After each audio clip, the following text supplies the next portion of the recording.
Good morning. This is week 1 of living with the Hummer EV SUV. I want to give you guys my first impressions. I know I did that already. That was more of a initial thoughts on it, basically how it looks. But I wanted to give you guys my opinion of it after driving about 100 miles with it, living with it for 1 week, what I think of it, things that I've already found a few things that I'm not particularly crazy about. It's nothing big, but we'll talk about that here in this video. But first, we gotta clean her up.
Alright, you know how we work our YouTube magic, just like this.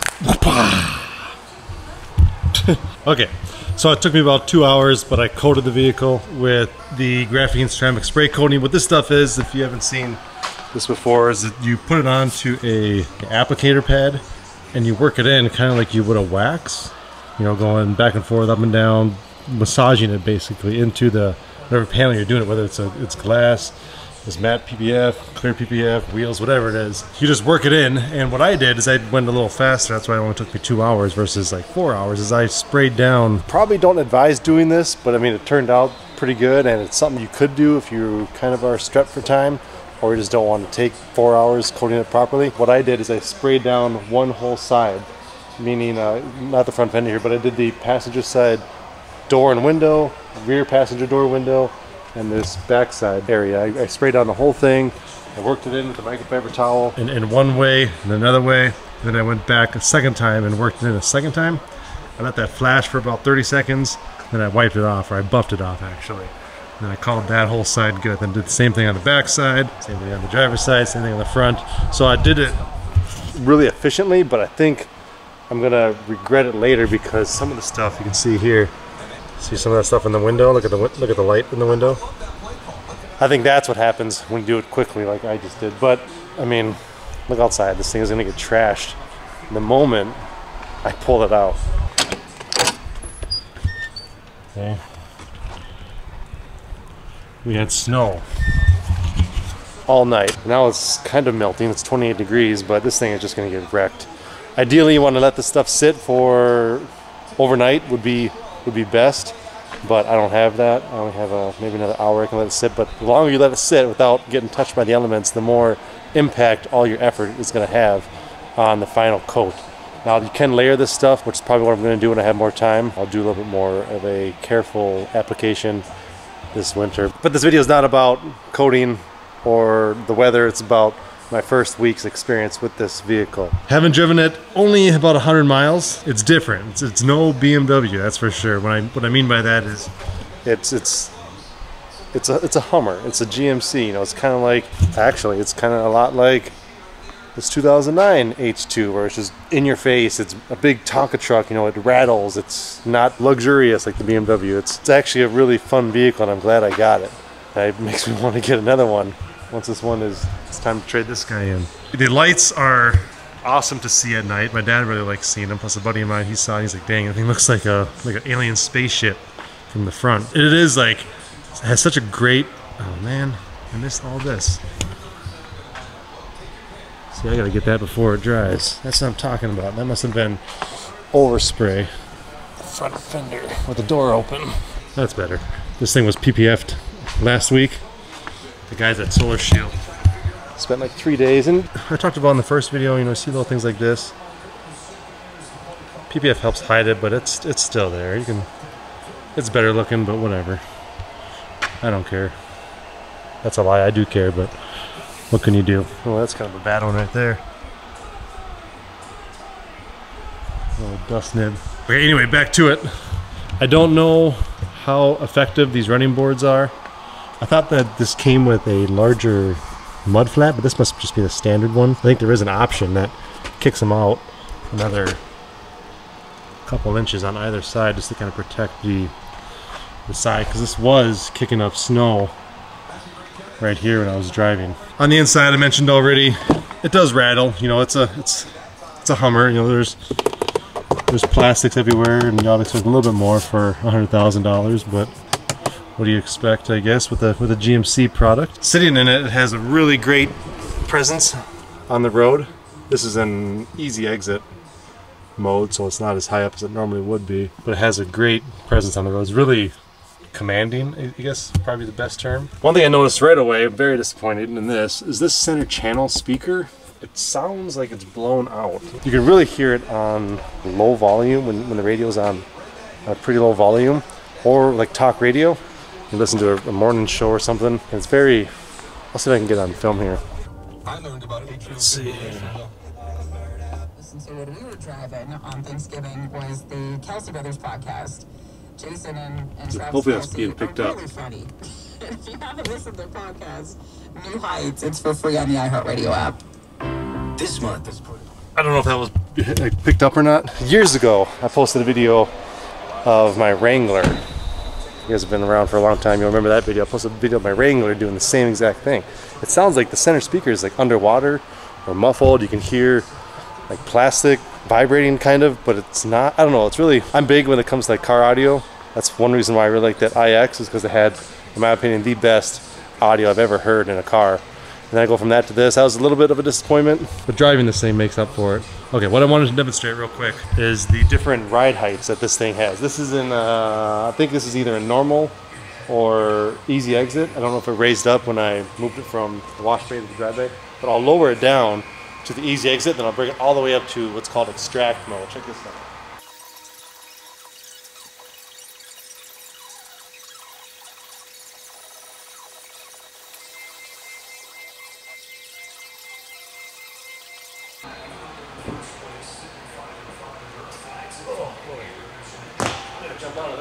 So that's the Hummer in extract mode.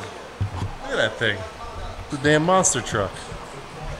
Isn't that crazy? So in this mode, you're not allowed to go over 12 miles an hour. It's really intended for those off-road situations that you need, you know, 18 feet of ground clearance below you, but you're not allowed to, it doesn't let you drive like this down the highway, for example.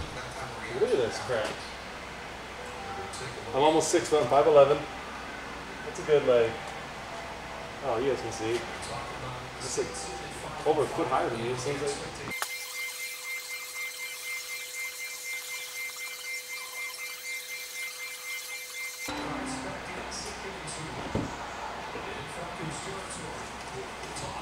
That's back in normal mode. And it's still a tall vehicle. All right, what else can I talk about? The range, it gets about, so, you know, manufacturers, they recommend charging the EVs up to like 80-85%. It's to, I guess, get the most life out of the battery. Some people don't care about that. They just charge to 100% because it's really not going to affect their ownership of the car. It's going to affect the second, maybe third owner. Some people charge to 100. I always charge to the recommended setting. On the Porsches, I think it was 85. On this, it is 80. But with that 80% range, I'll find if it's going to drop like other EVs in the wintertime, but I get 255 miles per range, which I'm happy with because at 80%, the iX was getting like maybe 220, something like that, which I guess is not that big of a deal. I do have a charger at home and a charger here that if I ever do need to charge, it's as easy as just plugging it in, just like your phone. That's one thing that people don't get, I guess, realize with EVs. It's like, yeah, we got to worry about the grid. You got to worry about, what is it, range anxiety, I think they call it. But honestly, if you're just a normal person driving it to work or going on to a trip, whatever it is, if you have a charger installed at your house, even a 110, like if you don't drive anywhere on the weekend, which I get is not realistic, but you get an electrician out there, put in a stage 2 system. I mean, it's no different than plugging in your phone. With the iX, I let it get to like 50%, I plug it in, and usually it takes to get to about 80 to 50, about a week, with how, I guess, little I drive. But I just plug in at night, and that next morning it's at 80%, good to go. And I even have that set to some of these chargers. You can set the amperage that you want to charge at. I have mine set to 15 amps. It goes all the way up to 40. I could charge something like this from 0 to 100 in probably a few hours. But I like it at 15 amps just so it's not that much of a draw on my system. Plus, I haven't seen a big impact to my electrical bill every month. Because it's wintertime now, my AC's not running. My bill went from like $202 a month to like $150 a month. Even in the wintertime, whether I charge or I don't charge, it's only a couple bucks. I can set on the app, you can set what your kilowatt per hour is. And I have what's called storage service, which means that I'm not allowed to charge between the hours of, 7 a.m. and 11 p.m. Yes, but I can charge, or that circuit turns on at about 11 o'clock p.m. Usually it's like 11:10, they're off a little bit. But then that's my window of charging is between 11 p.m. and 7 a.m. And it costs it's like 3 cents per kilowatt hour or something like that. So if I drain this thing, this is rough numbers, but if I drain this thing down to 0 and I charge up to 80, it would cost me maybe like $4.50 at the very most. I was seeing from the iX charging from 50 to 80 about once a week. It would cost in the range of like $1.10 to like $1.20, something like that. And I would get like 100 miles of range in that. So something to consider. I'm big into internal combustion cars, obviously. But as a daily driver, just having the EV, the experience of it is, I think, something I'm not going to change anytime soon. Speaking of that, I haven't pounded on this car yet I haven't tried the Watts of Freedom or hit the brakes really hard. But one thing I have done is I've done a few quick accelerations as I'm like rounding out of a roundabout, for example. I'll accelerate. This thing has so much damn torque and this weighs so much that as soon as I step on it, I haven't seen it from the outside, but I know this body's like going up, and I know that because my rear view mirror, it goes from seeing like a garage behind me or cars behind me to seeing the damn road. I'm not even kidding. This is a very small window to look out of, but that mirror, it goes like from here to like this, and I'm looking at probably like right about like maybe 20 feet in front of me. That's how much flex this body has when I hit these hard accelerations, and they're not. I mean, they're kind of hard. It's like 500 kilowatts or something like that. And I think I saw a setting in there that I can change the stiffness of the suspension, so it won't do that. I'll mess around with that later. But I just wanted to share with you guys it's really surreal. You feel the body, like as you're sitting there, pretty soon you're looking up towards the sky. You look in the rearview mirror, the mirror's looking at the dirt. And then as soon as you get off of it, you feel the body kind of come back and find its natural spot. I'll film this as best as I can. Let's see how you can see the street. Cars behind me and stuff. Watch. Get onto a straightaway here. Alright, I'm gonna step on just about like half throttle. See, just pure road. Then I get off of it. And you can see everything behind me again. Do it again here, watch.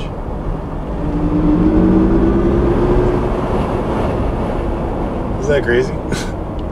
I'll do a video of that in the future when it's a little bit nicer outside. I'd film it myself, but I don't think you're gonna get the same experience as if I was off someone filmed from the outside. You'll see the body do this. It's pretty fun. So besides the irritant with the audio and the imperfections of the paint, I think this is a very awesome vehicle. It's cheaper than the BMW. It's not as quick, I don't think, but it's more fun to drive, if that makes sense. The BMW is great, yeah, but it didn't give me the, I don't know, I said before, it's like a damn Tonka truck. You know, it's in your face, it's loud without being loud, and it's just as quick as anything else out there. And it's just really a pleasure to drive, and it looks badass too. I had this thing PPF'd, as I mentioned earlier, so I kept the matte, kept the gloss, and now it's protected, and she's good to go. So I'm looking forward to seeing how this thing does this winter. I really like the 4-wheel steer. I was in a parking lot, and I just tested it out real quick. It's so damn tight, like it's tighter than any of these small cars. It's crazy. I don't know why more people don't throw that. I mean, it's probably godly expensive. It's why this GMC costs over 100 grand. But it's just having that ability to turn at such a tight radius is more vehicle manufacturers need to do that. It does look 1,000 times better now that I had the windows tinted. I did 20% on the fronts for those who are wondering, and I also did 20% over the factory tint on the rear, so that darkens it up. I mean, you can see like the windows in the background. See the lights up there coming through the roof, but I mean, it's not like terribly dark. It's pretty, there you go. You see the wall back there, and then the fronts you can see through the windshield and still, but I mean, it's dark enough. No, I didn't do 20%. I did 25%. That's right, because in the Pinnacle film they don't have 20. It's either 25 or all the way down to 15. I didn't want to bring attention to it. Although, thankfully now, unlike all these cars over here, I don't have to worry so much about being pulled over for not having a front plate, because I finally have a vehicle for the first time in forever that has a front plate mount, or an area for the front plate that doesn't look like crap. Okay, I know that was quick.